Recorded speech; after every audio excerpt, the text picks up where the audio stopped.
Hey there, movie buffs and TV junkies. Welcome to the Drive and Chat podcast, the show where we roll out the red carpet for all things film and television. I'm Gabe Whiteman, and today we've got a triple feature of reviews coming your way. We'll be diving into the emotional roller coaster that is We Live in Time, the magical yet sometimes meandering world of Wicked, and a look at the latest animated series from DC Studios, Creature Commandos. But before we get into all that, I've got a quick question for you. Have you ever watched a movie or a TV show that caught you off guard with an ending that left you kind of speechless? Well, you'll definitely want to stick around for my review of We Live in Time, because trust me, that ending hit me hard. Alright, with that out of the way, let's jump into our first review, We Live in Time. So, We Live in Time follows Tobias, played by Andrew Garfield, and Almut, played by Florence Pugh, as their relationship is put to the test when Almut is diagnosed with cancer. Through a series of nonlinear flashbacks and time jumps, we see their relationship evolve from awkward encounters to moments of deep emotional connection, all while grappling with the looming question of morality. Directed by John Crowley, this film is a tender exploration of love, life, and loss. Okay, so I guess let's head into the review and my thoughts on We Live in Time. So, here's the deal with We Live in Time, okay? This movie is, well, it's a bit of a slow burn, I gotta admit.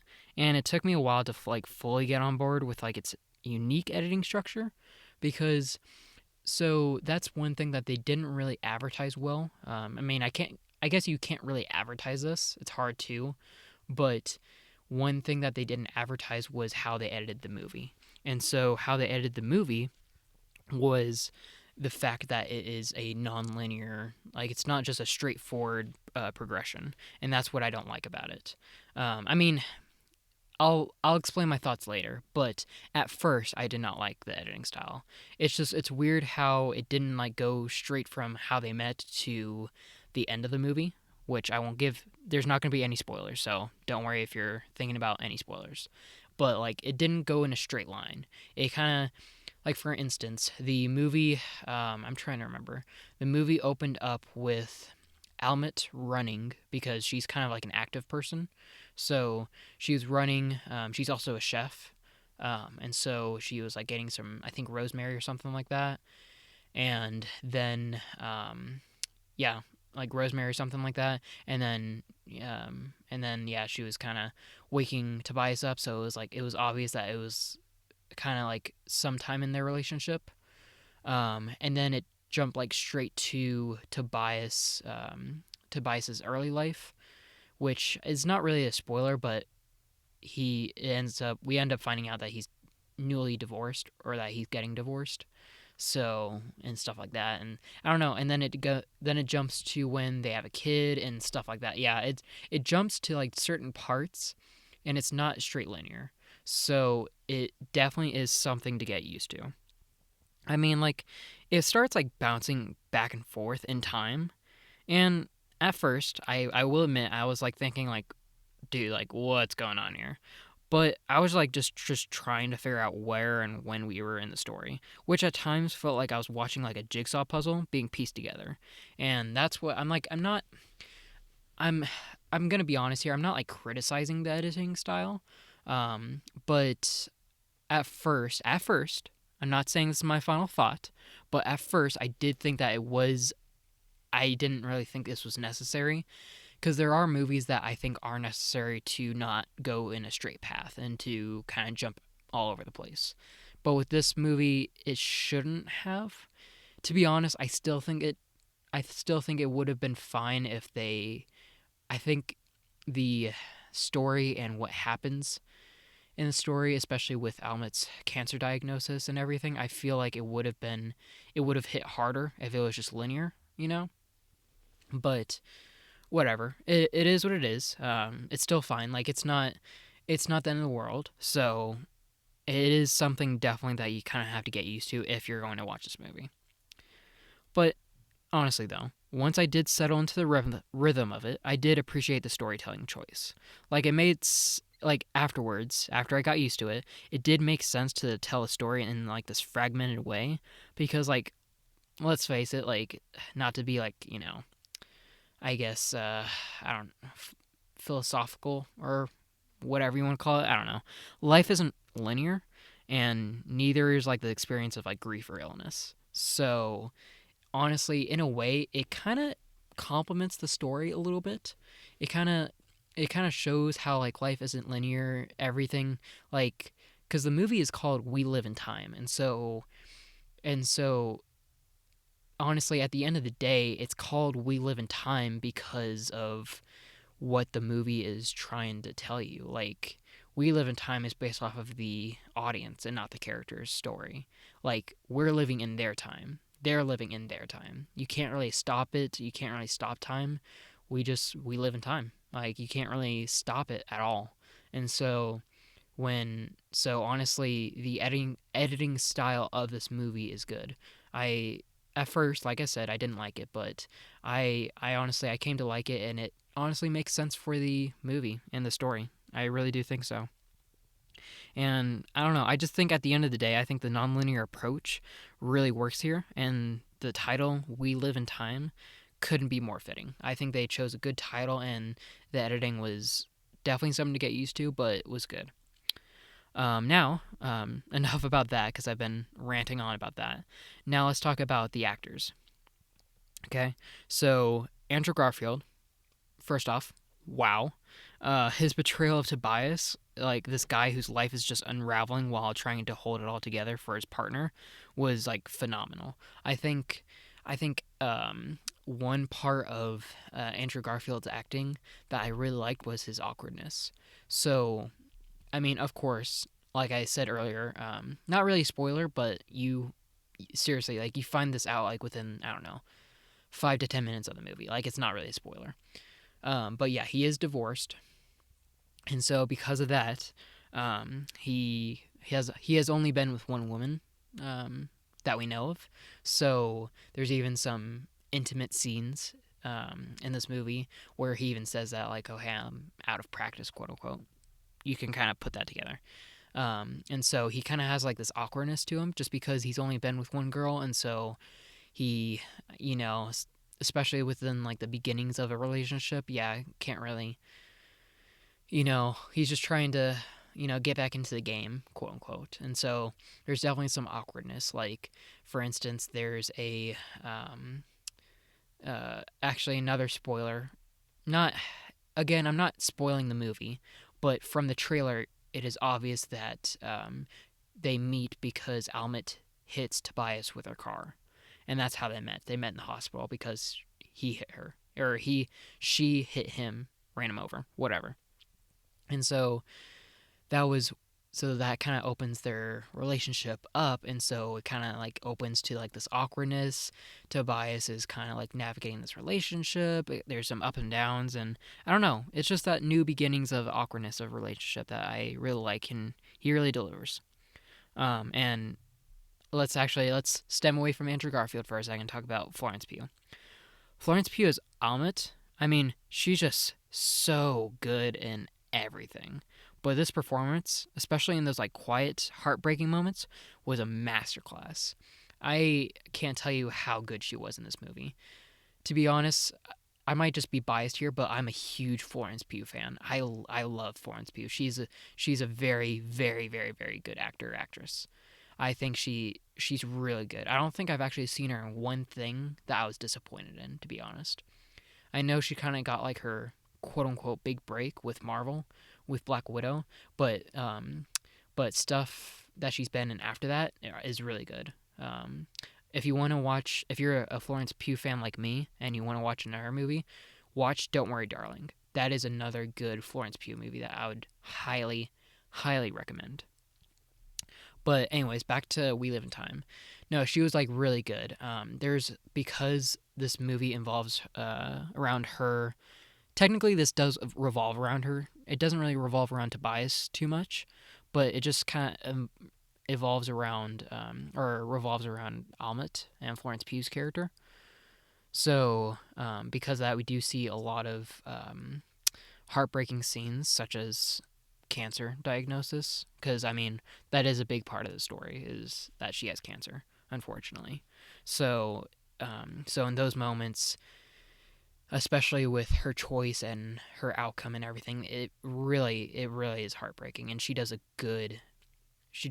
good job acting.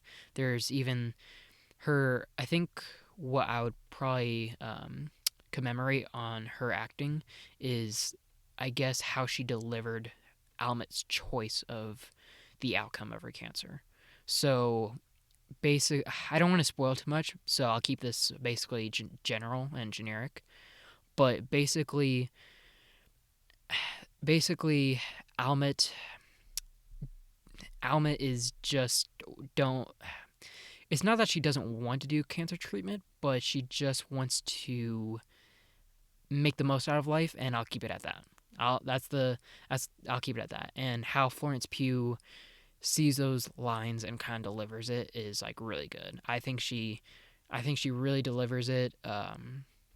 Especially with like those serious scenes where they're in the doctor's room, and yeah, and they're in the doctor's room and they're like, oh hey, blah blah blah blah. This is like the steps that you need to do to remove it, and blah blah blah. And it gets really serious, and she does a good job acting, especially around their Tobias and Almet's kid. Really really good. And yeah, but I I don't know. I can't even. I need to stop talking about Florence Pugh because I feel like I could go on forever. But I think at the end of the day, both of them are very good at acting. Their chemistry together just felt so just raw and unbelievable. And that scene where they're in the hospital, pure awkward comedy gold, yet still incredibly heartfelt. That was like basically the scene that kind of just like started their relationship, because I kind of clicked it in, because basically they talk in the hospital after he realizes that, you know, he's been hit by a car, and then they go out to a diner, and she invites him to a restaurant, and and it just kind of goes from there. So especially during that hospital scene, I really liked it. I really liked it. Last thing I do want to mention with this movie is the cinematography. The cinematography deserves a shout out. The carnival scene where they're I don't want to give away, but they're basically celebrating something that happened to Almet. Good news. But something definitely good happened to Almet, and they wanted to celebrate, and so they went to a carnival, and that was like beautifully shot.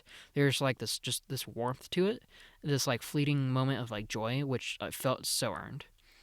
But and that honestly, and that scene was really good because like basically when that scene happened, it was more like later into the movie. And so it was kind of like that, that fleeting or like that moment of joy where like everything's good in the world, um, and she can actually like celebrate, and like she's good. Like this is amazing. But all I'll say is don't get too comfortable, because the ending, man, that ending is a punch to the gut. Like I remember when I first saw that ending, I'm literally not going to say anything. I'm just going to say you should definitely watch this movie. Like you need to see it. You don't need to see the ending cuz it'll kill you, but yeah, that ending is just something. It's just, man, that sorry, I can't get over that ending. I was like, whenever I saw the ending, I was like, "Wait, really?" And yeah, but all I'll say is that they kept the ending very generic, and I'll just leave it at that. I'll leave it at that.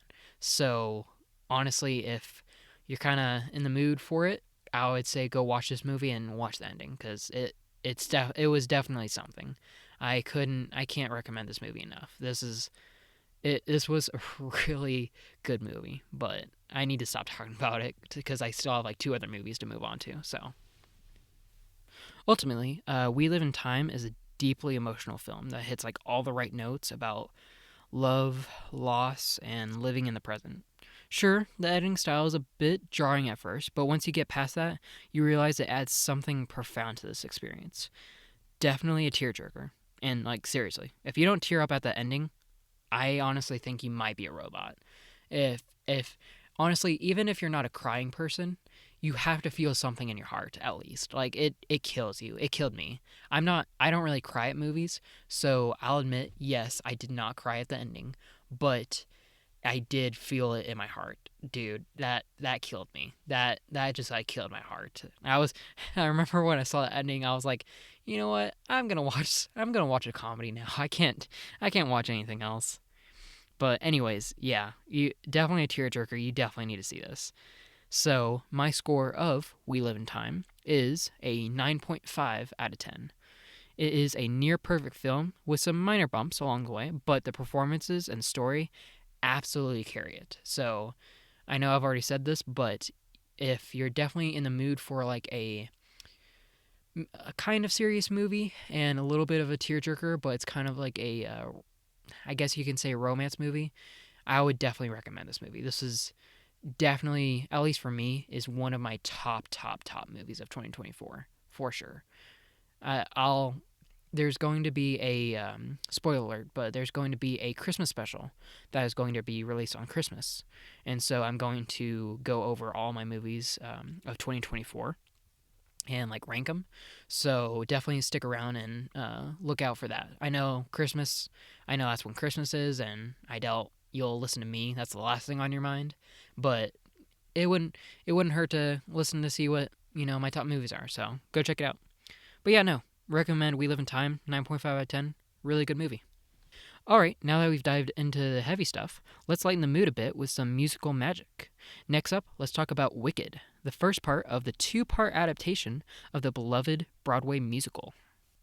Wicked tells the origin story of the Wicked Witch of the West, Elphaba, played by Cynthia Erivo, hopefully I said that right, and her unlikely friendship with Glinda the Good Witch, played by Ariana Grande. As we watch their journey from college to political intrigue in the land of Oz, the movie explores themes of power, friendship, and self identity. Directed by John M. Chu, the film brings the magic of the stage production to the big screen with lavish sets and stunning costumes and an all star cast. Okay, so I guess now let's talk about Wicked and kind of bring up this mood. So, first things first, I'm just gonna put this out here.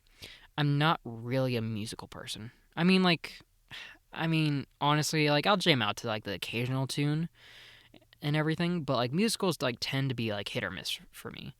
So I'm not a big musical person. However, that being said, I did like Wonka. Wonka was like one of the was like a movie I did watch last year, and I thought that movie was actually pretty good. Seriously, I thought that was actually pretty good. I didn't think it was like bad or anything. The music wasn't too bad. I honestly kind of liked Wonka. I don't think it was actually that bad. And so, with that being said, I think I am coming around to musicals, and I'm not like I wouldn't like voluntarily watch them or anything. But again, with that being said, I've got to admit that Wicked surprised me in some ways. I got to be honest. So, first off, we got to talk about the music. The music is iconic. Look, I know everyone is always talking about like that Defying Gravity song, but honestly, even I have to admit the song was actually kind of a showstopper. It was huge, and it really lives up to the hype. Like the whole performance just felt like a moment of like just like magic a little bit, but not just in like the narrative, but in like the spectacle. Like I think that the music was actually really good. I did have a little bit of a I wouldn't say a problem, but a little bit of a thing about the music with Wicked. Well, sorry, Wicked Part 1 was that the basically it was a musical. At the end of the day, the movie is still a musical. However, the musical part of the movie kind of drifted off until like I don't know. I think the musical part of the movie kind of drifted off until like the maybe until like I don't know halfway into the movie, maybe like three quarters, something like that. Like it kind of drifted off, and then like the musical numbers became less and less frequent. And I gotta admit, yeah, Defying Gravity is like the main song. That and that popular song, not like the popular song, but like literally, there's a song in Wicked called Popular, and that's been blowing up everywhere. So those are two like the main ones. But I gotta admit though, I think those are like the only ones that really did it for me. I'm not saying the other musical numbers were bad per se, but I felt like those were like the two ones I kind of liked. All the other ones were like still like they still like complimented the scenes, but like didn't, but were kind of like just like they weren't bad. Like I know that there was a musical number with I'm totally forgetting when this happened. Um, oh, that's right. Yeah, yeah, yeah. No, there's a musical number with the Prince Fiero, I think that's what his name is. And with that, he actually goes like through the library, and I think he is like, I don't know. I forgot what actually happens, but there ends up being a musical number in the library, and that one was kind of like it was okay, and like it wasn't like too bad, but it was just like okay, you know. So yeah, yeah, no, I think all in all, though, the music, other than like a few musical numbers that like technically were just kind of like okay and didn't really need to be there, and the fact that it kind of drifted off after a little bit, it actually wasn't bad. It really wasn't bad. So the music was actually pretty good. Now, the movie did have its ups and downs. I will admit that. The first like 3/4 of the film are actually pretty good. I would almost say that they're fantastic. But then it starts to drag like just a little bit. There's like this whole sequence with like Jeff Goldblum that like, while fun, feels like it kind of is just like eating up time. So if you don't know, Jeff Goldblum plays the Wizard of Oz. Like actually plays the Wizard of Oz, which before I went into this movie, I was kind of skeptical just because I'm like, really, Jeff Goldblum? Out of everybody, you landed on Jeff Goldblum? Really? And so I was kind of shocked, and I was like, so going into this movie, I wasn't thinking that he was actually going to do a good job. Honestly, when I walked out of the theater, I actually thought he was actually not bad. I wouldn't say he was like the best of the best, but he wasn't bad. He wasn't bad. But basically, at towards the end of the movie, Elphaba and Glinda actually go to the Emerald City and go and meet the wizard. And there's this whole bit of like I don't know. For instance, this is not really a spoiler because to be honest, the movie's been out for a while and it's honestly going to be on digital soon, so it's whatever.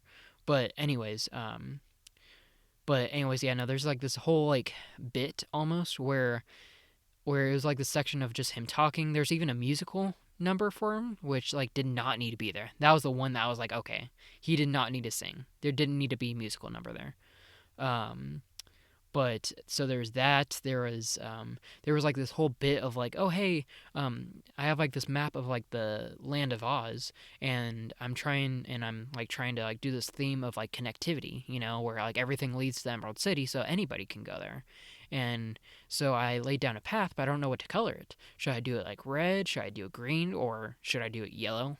The yellow brick road. Yeah, it was kind of a cheesy moment, but I'm like, whatever. Anyways, so there's like this whole bit with that kind of just like dragged the story, to be honest. Like, I'm not saying it was bad, but like there was so much momentum going, and then it just got to Jeff Goldblum's part, and I'm like, okay, And I don't know. At the end of the day, I think it just ate up time. It just honestly stalled the story a bit, and it was just hard not to notice the pacing issues, like, cause like overall, the movie did not have any pacing issues until it got to the Jeff Goldblum part and where they actually met the wizard and everything. That's when the pacing started to slow down and the story just halted to a brick wall to explain basically the wizard and everything, which I know they have to explain it, but like if you've ever seen The Wizard of Oz, which anybody lives under that doesn't live under a rock knows what happens in Wizard of Oz. The wizard is a liar, and he's not an actual wizard, and blah blah blah. And so that happens in the third act of the movie, and it's like we all know that. Like I think they just need to establish that. But besides that, the story for the first 3/4 it wasn't bad, but then by the end it kind of just it really just faced a wall. Plus, there's a character named Prince Fiero that I have to say some words about. I get that he's like important in the bigger picture, but like his subplot felt kind of unnecessary in the movie. That was like my one like critique of the movie, like straight away after I walked out of the theater, was that I was like, you know, because I saw this movie with somebody, and they're like, oh hey, so how do you like it? And I'm like, To be completely honest, instant thought was like, dude, Prince Fiero did not need to be in that movie. He did not do anything. The only thing that he actually did was, actually, I won't tell you what he did because technically it's a spoiler for part two. But anyways, he only did like one thing that was actually important, and that was it. So he did not need to be in this movie at all. But then, because I've never watched the actual Broadway musical or play, because I mean I'm not that type of person. Plus, I wouldn't like voluntarily go see a musical play. So those are like two strikes right there. But anyways, from what I've heard, Prince Fiero actually holds a very good part in the overall picture of the Wizard of Oz story. So he actually plays a. So the only reason why he was in part one was because he does something in part one that does trigger something for part two. And on top of that, he actually becomes very, very important in part two. And I mean, like, very important. He's a very key character. So I won't spoil how important he is or what role he plays, but I'll just say that, it gets pretty. He's he's involved in the bigger picture. So I'll leave it at that.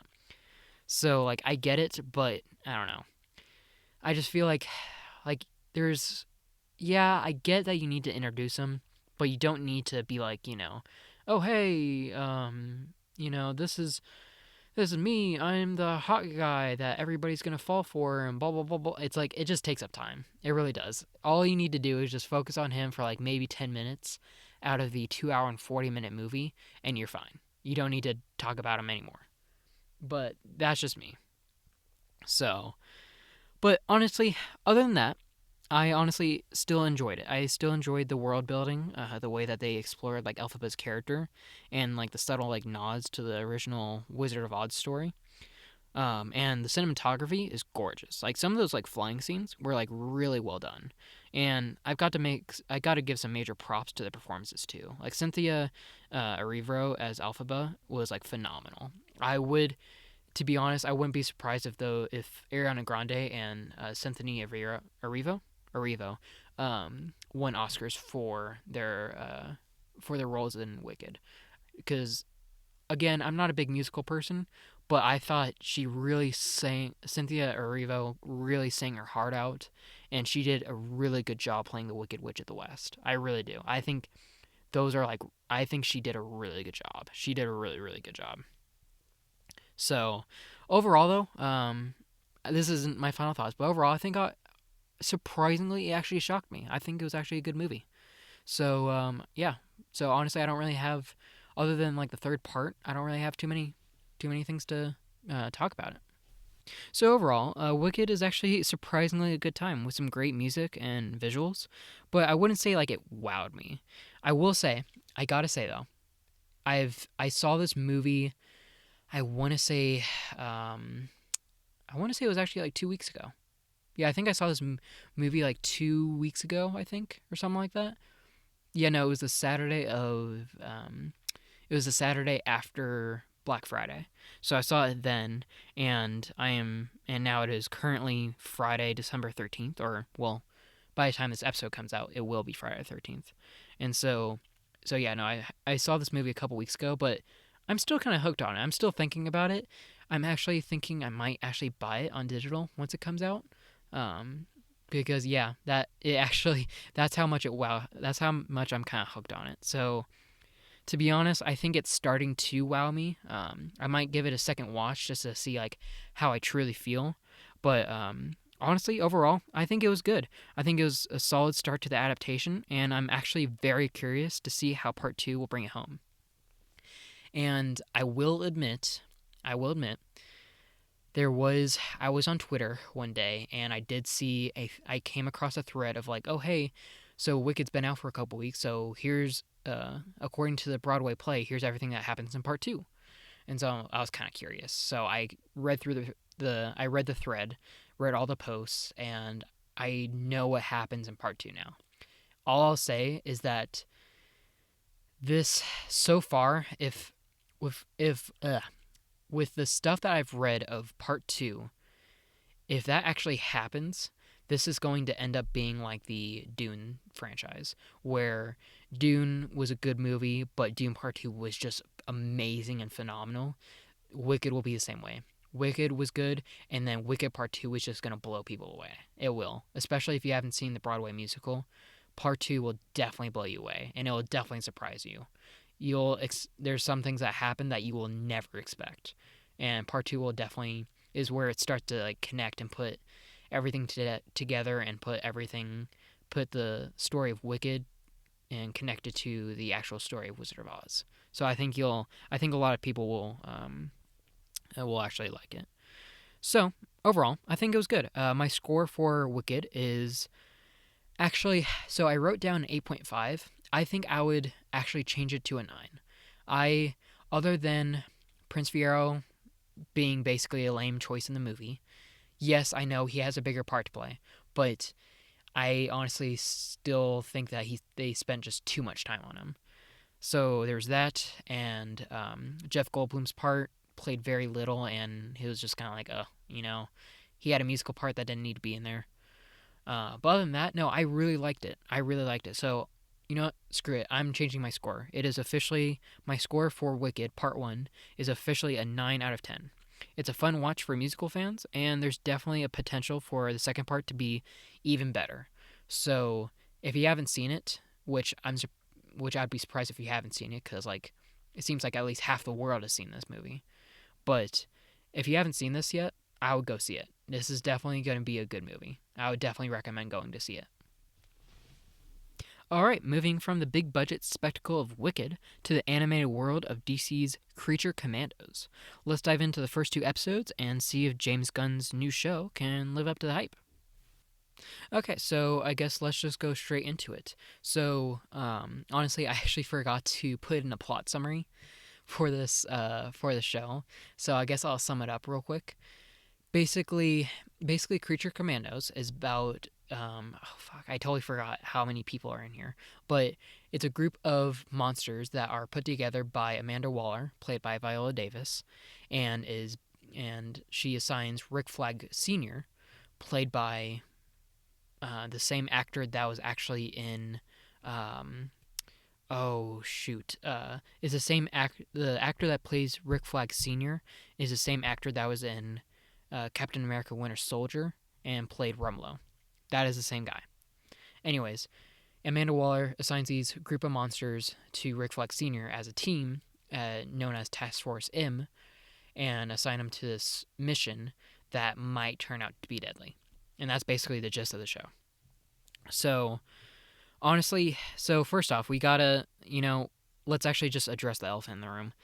This is the very first project of the DCU. This is the very first project. I did see that they released a documentary on Christopher Reeves, which was the very first Superman, R.I.P.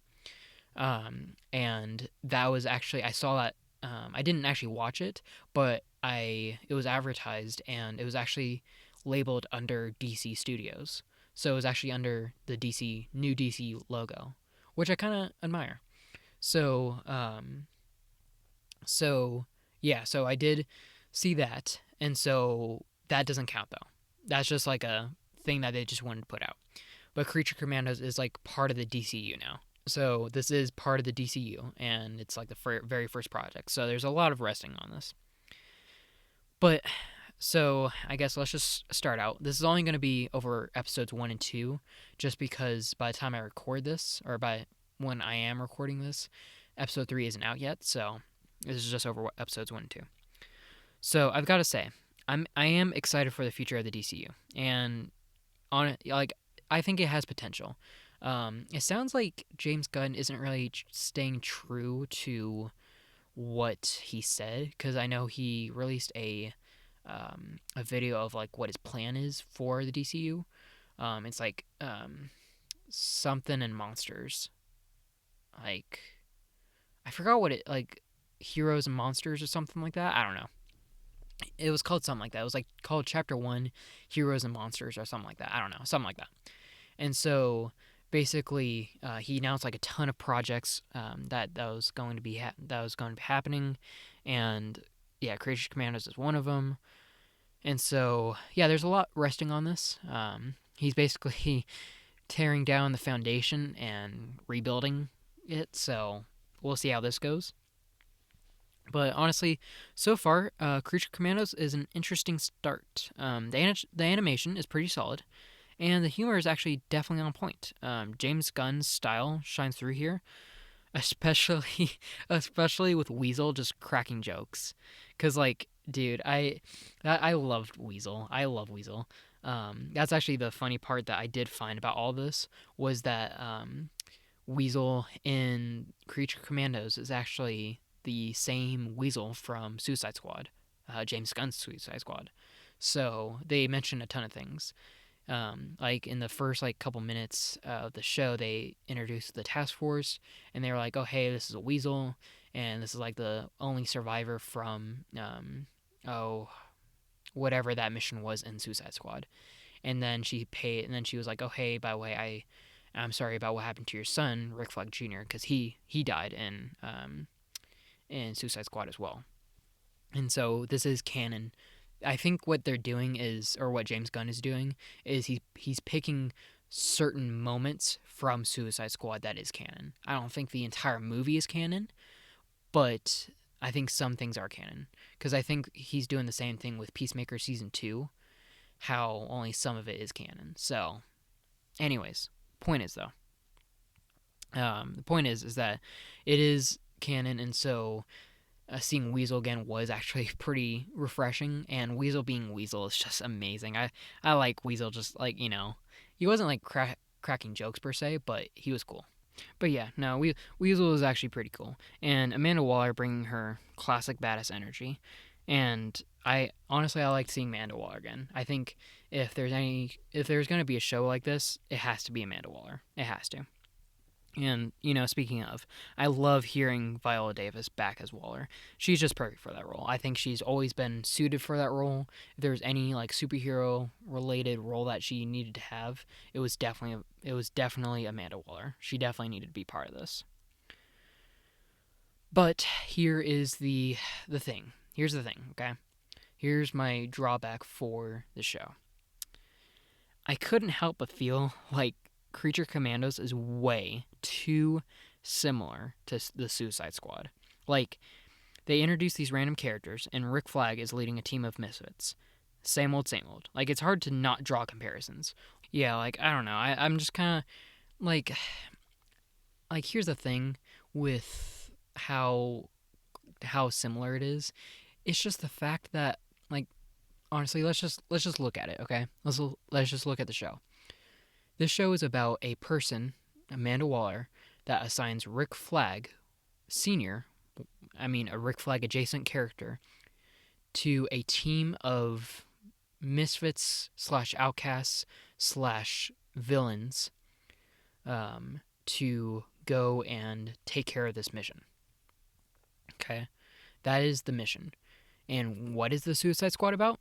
The same exact thing. It is about Amanda Waller assigning a Rick Flag adjacent character, a Rick Flag, to a team of misfits, outcasts, villains, whatever you want to call them. Like, it's the same exact thing. It really is. It is the same exact thing. And when I was watching it, I couldn't help but just drawing too many, scenarios to it. And that's the thing. And it's hard not to draw comparisons. Like, I'm just hoping the show finds its own voice as it progresses. And then there's the second episode. Yeah, that was just the first episode. Those are my thoughts on the first episode by itself. But the second episode focused on the bride, which is one of the monsters on the team, and her backstory, which was like a bit of a letdown in terms of pacing. Like, honestly, it's cool to actually see her story and her origin and everything, but at the end of the day, I'm like, I don't know. I'm trying to figure out how this connects to the overall story. Like, do we really need to actually see her story? Do we need to hear her story? Or, like, do we need to see that in depth? Or did we need to just say, like, let's move on? I don't know. I don't know. It's a solo story episode. It is a solo story episode, but that just like felt a little bit disconnected from the rest of the team dynamic. But I don't know. There's potential here. There's potential. So far, though, Creature Commandos isn't actually that bad. But it's got a long way to go if it wants to step out of the Suicide Squad's shadow. The animation fun, and the humor hits, and the characters' interactions are solid, but it definitely needs a lot more time to really just make it stand out. So I would say because of that, I'd probably say the score for the show so far, based off the first few episodes, are probably 7 out of 10. Like, honestly, animation was good, the story was still good. The second episode, even though it's just a solo story episode and it just focuses on one character, it was still good. I liked it. There's still stuff that happens. It was entertaining. So I would still say it was good. So I would, other than a couple of things that I just think are just wrong, I'd probably give it a 7 out of 10. And that's a wrap for today's episode. To quickly recap, We Live in Time is a gut-wrenching emotional journey with stand-up performances. Wicked is a visually stunning musical that's a little messy in pacing, but overall a very, very solid start to the Wicked and Wizard of Oz story. And Creature Commandos has potential, but needs to carve out its own identity and step out of the Suicide Squad's shadow. So, honestly, overall, I would say my final thoughts are 2024 is shaping up to be a strong year for film and TV, and we're just getting started. So, just to recap, We Live in Time is a 9.5 out of 10, Wicked is a 9 out of 10, and Creature Commandos is a 7 out of 10 so far. And that is what I thought about all the shows and movies that have been out so far. So, if you enjoyed the show, make sure to leave a review and follow us for the latest updates and join us next week for some more cinematic fun. Until then, keep the popcorn popping and the reels rolling.